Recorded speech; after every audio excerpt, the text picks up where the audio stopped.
नमस्कार, मी पंजाब डक हवामान अभ्यासक मुक्काम पोस्ट गुगळी धामणगाव तालुका सेलू जिल्हा परभणी।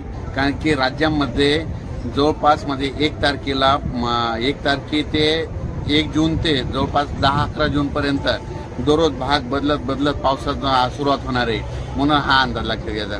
सुरुवातीला बघायचं झालं तर 1, 2, 3 तारखेला राज्यामध्ये सातारा, सांगली, पुणे, नाशिक, मुंबई, नगर, सोलापूर, उस्मानाबाद, लातूर या भागापर्यंत पावसाला सुरुवात होईल, म्हणजे 1, 2, 3 जून दरम्यान।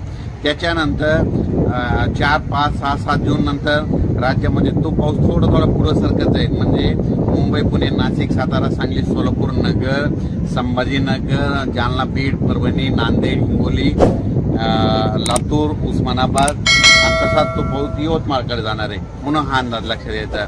त्याच्यानंतर 5, 6, 7 जूनच्या दरम्यानमध्ये तो पाऊस परत आणखीन पुढं, म्हणजे सातारा, सांगली, सोलापूर, पुणे, नाशिक, मुंबई, तसेच नगर, पुणे, औरंगाबाद, त्याच्यानंतर बीड, परभणी, लातूर, हिंगोली, वाशिम, नांदेड आणि त्याच्यानंतर बुलढाण्यापर्यंत 7 तारखेपर्यंत तो पाऊस सुरुवात होईल।